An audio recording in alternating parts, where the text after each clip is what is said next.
the man himself, the star of Iron Bolt, the legend. Give it up for Mr. Usain Bolt!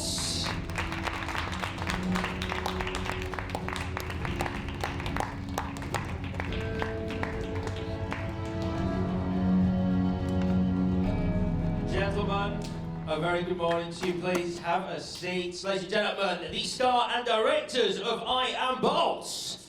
So let's start this morning's. Who are these guys? Who are you guys?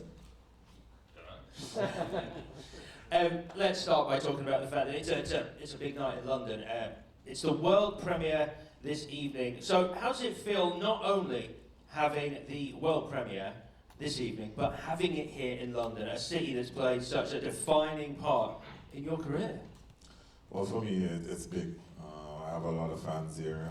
There's a big Jamaican community in London also, so for me to do it here it's wonderful. It's a great feeling. I'm looking forward to it. My suit is looking dapper, by the way. You know what I mean? So I'm excited to get dressed and get on with it this evening. It's obviously a big night for the pair of you as well, Ben, Gabe. You followed Usain on this journey. Give us an idea of what it's actually like spending time with the man himself. Hard work. What? It was a lot of fun. It was a hell of a lot of fun. We got to go to a lot of countries, a lot of fun events, and be at the Olympics firsthand. It was pretty special. I'm still smiling because we were supposed to race in the swimming pool earlier today, and he didn't show up. Fastest man on land, slowest man in the water. I was busy. I just wanted to get that out there nice and early. What was it like for you, Usain, having cameras with you in the points in your life when you normally get to be away from the cameras, and these guys are there filming? That's what it was like. That was the whole entire time. I think it was first 2 months were like getting to know each other, wasn't sure. But I think it was after I went into the pool, that's when it started. That's when the banter started, and then we figured out like, yeah, we cool, we can take drugs, and then it was easy after that. It was just all fun games. It was just laughter all the time. It was just a wonderful experience. It didn't feel like somebody was stalking me, as I'm usually feeling when cameras are following me. It was just genuinely people that I was used to, and we became friends, and it became just a cool experience for me, and it was really good. Now, obviously, if any of you have questions for any of our three panelists, all you need to do is put your hand in the air and we will get a microphone to you. We are going to start right now, though, with a question from Amir, just over there from Virgin Media. Hello, Amir, what's your question? Hi, I'm Amir, Master of Entertainment. My question to you is, being a master of the track, what advice would you give to aspiring athletes my age? Well, just to enjoy it. At that age, I feel like you should just enjoy the sports. Do your best, and always encourage parents to encourage them to go out and to train and to just have as much fun as possible at that age, you know what I mean? Just enjoy the sport. There you go, Amir. Enjoy it. He's the master of entertainment. That's a big title. Well done. Yeah. What's your moniker? You should ask us then. Go on average. Usain, we've seen the reports coming out of Germany suggesting that you're going to spend some time with Borussia Dortmund. Is that going to happen? You're going to spend some time playing football, and is football realistically your next stage? Yeah, the Puma boss actually decided that he could get me just some training time with Borussia Dortmund at the end of next season. So I was like, he asked me if I wanted to do it. I was like, why not? It's something that I've always wanted to try to see if I was any good at. So at the end of the season, next season, I'll go there and do a little tryout. Well, not a tryout, but a little training to see if it would be worthy. I think he should play NFL personally. Yeah, I think he's a perfect wide receiver. I think he'd be an absolute smash for the Green Bay Packers. Green Bay. Yes, just down here. Ben Bloom from The Telegraph. Usain, watching the film, it seems very finite at the end. You talk about your relief that last season is over, and it was quite hard for you to get up for it. You had highs and lows, and then when it was done, you're really pleased that it's done. Why are you still going this year? For me, it's mostly for the fans, you know what I mean? For me, but this year there's no pressure, you know what I mean? It's much more relaxed. Me and my coach will discuss, we're going to change my training regime, different things. So it's not going to be as intense as the seasons before. It's mainly because of my fans. There's a few people that are my friends, my close friends, and a few other my fans said they've really never seen me competed live. So I'm giving people opportunity now to come see me at my last World Championships, or maybe Jamaica, my last run in Jamaica, and stuff like that. So it's mainly for the fans this season. Thank you very much. Yes. Martha Kellner from the Daily Mail. You saying you were talking about, follow on from that question, do you think if the World Championships were anywhere other than London that you would still be competing? I don't know. I really don't know, but I've always said it's a good place to tangle my shoes, and I came in the Olympics and it was just magnificent, you know what I mean? So I know the energy that they're going to bring for the World Championships, so I'm definitely looking forward to it. So I think it's a good place to retire. I don't know if it was somewhere else, if I would go, but it's in London, so it's a good thing. Ben, Gabe, for you, obviously, you've followed, you saying, to so many of these events. What's it actually like in the moment? Because what I found watching the documentary is like you are watching it, knowing the full result of these races, and you're still on the edge of your seat. Like it might not happen the way we know it happened. What's it like for you watching those races and being there while making the documentary? Nerve-wracking. I mean, because I think we felt the pressure more than Usain did. He's used to that kind of competition. We support Sunderland Football Club, who always lose. And I'm used to that kind of pressure resulting in anything fun. So, and obviously a lot was riding on it for us with the film. It wouldn't have been as good if he hadn't won the races he was in. So I think we felt the pressure more than he did. He got wound up with me in this practice track. I'd say, I'll see you on the other side. He'd be like, what's wrong with you? I'd be like, what? You know, I'm a little bit nervous. He's like, why? Well, you know, there's still a lot riding on it. He's like, dude, come on. Alright. He's right, we're not used to being confident. I think generally as a country, not only the Sunderland thing, but in England we always think we're going to tempt fate, or like England are going to lose and it's just not going to work out well. So you just prepare yourself for the worst. But they have a completely different attitude, so that was pretty cool. I like rolling with the Jamaicans now. It's my new thing. Confidence going into an event is way better. And it really comes across in the film. I mean, the time you spend back in Usain's hometown and in Jamaica, those parties look incredible. Yeah. Okay, good. He's usually on his own camera at those times, because we're busy texting him at that time saying, dude, make sure you take your camera. And he's like, about 2 days later we get a text back, don't worry, I took it. Yes, Stan. Sean Nicol, Guardian. You say you're going to have to take it a little bit easier next year. Is there anyone out there that scares you, that you think if you take your foot off the pedal could beat you? Andre de Grasse, maybe even Gatlin when he's 37, 38, whatever he is now. No, well, I'm not worried. I'm always going to be prepared. No matter how much I'm relaxed, I'm still a competitor. I still never want to lose. You know what I mean? So I'm definitely going to train hard. We're just trying to less harder method of working and just be more efficient, you know what I mean? Because I won't be running the 200 meters this year, so we just got to find different ways of getting fit without doing longer distances. So we are working on different ways on training, but I would definitely be on top of my game when it comes to the championships. Can you talk a bit more about different training? No, well, I leave that up to my coach. We just actually started back on training like 3 weeks ago, so I really got into my training, yeah. Yes, the second row just there. Yeah. Joe Shaw, Daily Express. You just saying there that you still don't want to lose. Is it more that you don't want to lose your current status rather than you want to win in this coming year? I never want to lose in any way, you know what I mean? Even a simple board game, I don't want to lose. So for me, one fact that I say is for my fans. I still want to go out and compete at my best, you know what I mean? But it's not so much pressure as it is like for the past 8 years where I have to consistently win, you know what I mean?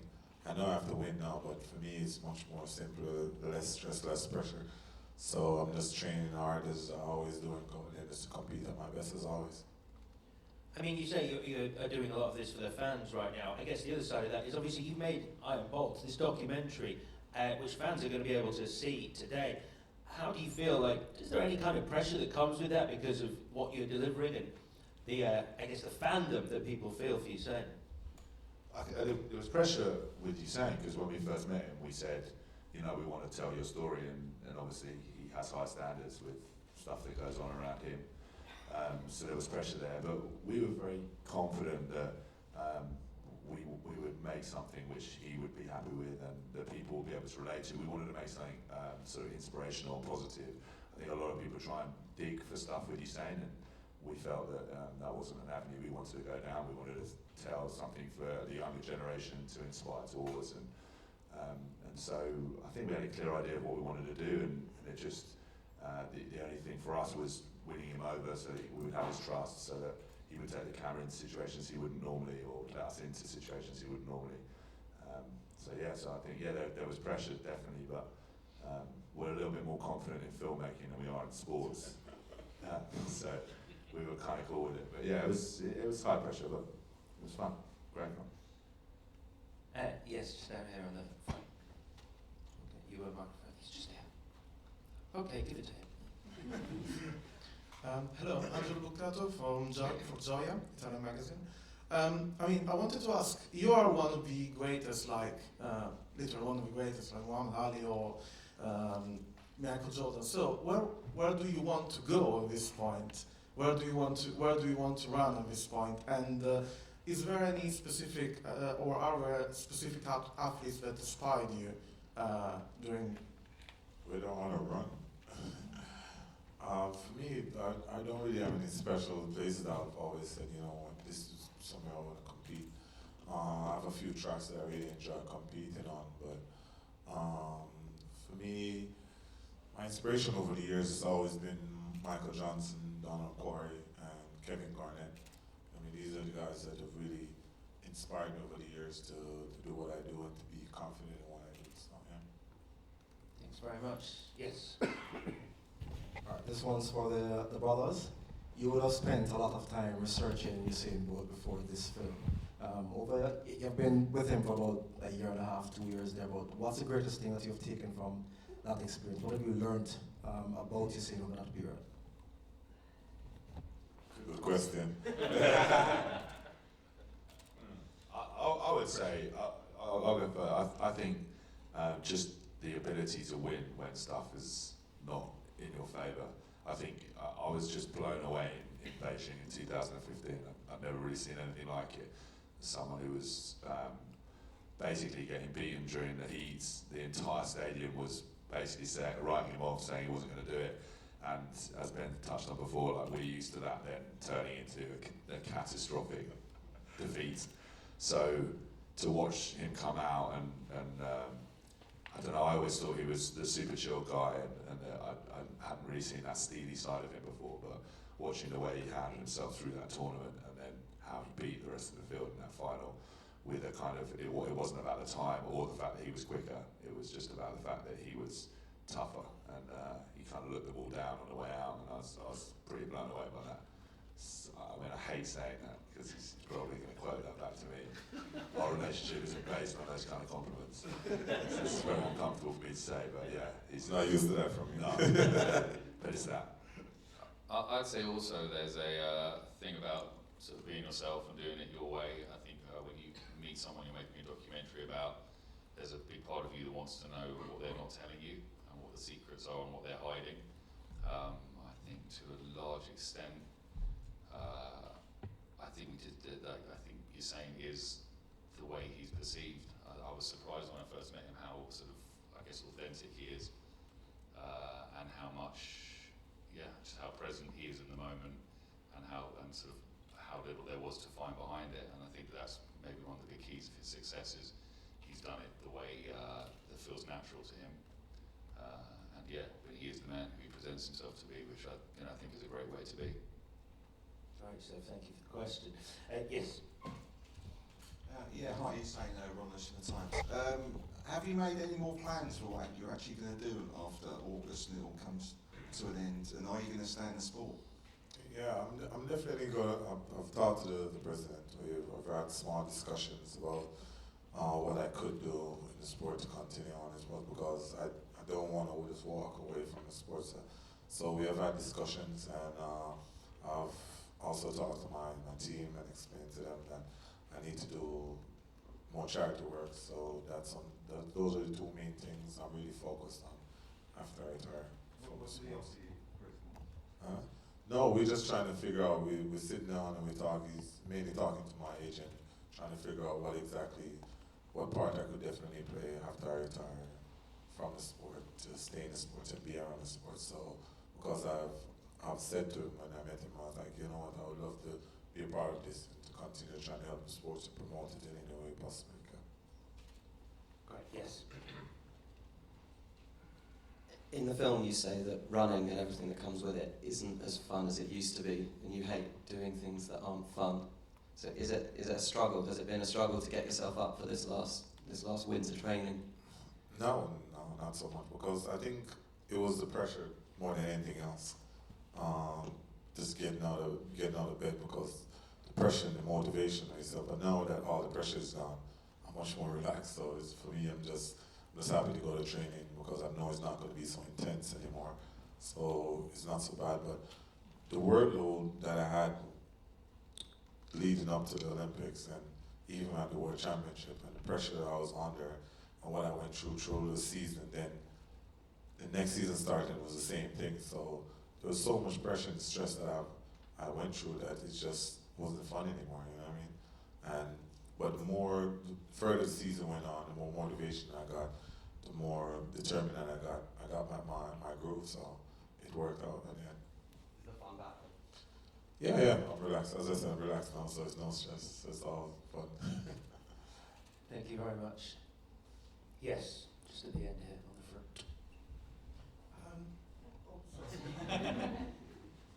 front. Jorge Pérez from Spanish and Latin American agency FA. You're saying, this one's for you.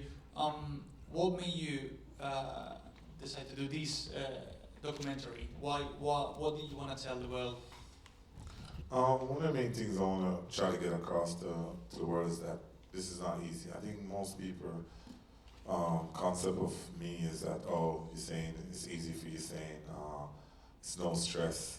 You know what I mean? That's what most people always say to me when they see me, like, you make it look so easy, but it's not. So I wanted to make people see what I went through to get to where I'm at today, you know what I mean? And for me, these guys, they really captured that for me, and it was, when I watched the movie, it was so good, because I could feel all the emotions throughout everything, like I was reliving my life again when I was watching that, and that's why I was really so pleased about what they've done, because they captured everything that I wanted them to capture, and I'm knowing that when people watch this, they will feel the same way that I'm feeling, and that's what I wanted people to see, the struggles, the pain, the triumph, and just the stress that I've been through, and then have more insights also in my life, because most people feel like what I do and I act weird and goofy on the camera, they feel like I'm pretending I'm acting, but that's how I genuinely am when I'm by myself or just chilling with my friends. That's just who I am as a person. Weird and goofy. I think it's fair to say there are kind of two stars of Iron Bolt, though. Coach Mills, what a guy. Had you anticipated how great he was going to be on camera? He's petrifying. He's one of the scariest men in the entire world. I can't even begin to tell you, when he looks at you, you just want to like disappear. And also when you're interviewing him, he just pauses and you don't know when he stops. So having to ask the next question, he just holds a silence like no one I've ever met. He's a terrifying person, amazing on camera. I'm scared of him. The thing about Coach Mills is that he doesn't like the camera very much, and he hates the media. He doesn't do a lot of interviews because he doesn't trust you very much. So that's why with them now, it took them a while to really kind of warm up to that. It wasn't until right at the end. It was about 2 days before your first race, and there was that training session, and there was a crew who could see that we were with Usain and kept pointing at us, being like, "But there, why can't we come closer? Why can't we come closer?" And we were a little bit worried that we were going to start to become a distraction and have to back off until Coach Mills went over and went, "They're making the movie." It's like, "Oh, okay, we're in." That was right at the end. We've been filming for coming on to 2 years by that point. Before that. I think with Coach Mills, I think he was worried that we would be trying to get stuff on Usain. And I think until he realised that wasn't what we... Because of the media. No, but I think everyone looks for different things that interest them. And what interested us in the story was just trying to put something out there that kind of built a hero up as opposed to try to pull them down. So I think once he realised that, he was sort of more accommodating to us. But everyone has the things that interest them the most, and just for us, what was interesting the most was him being a champion and trying to tell that story for a young generation. So.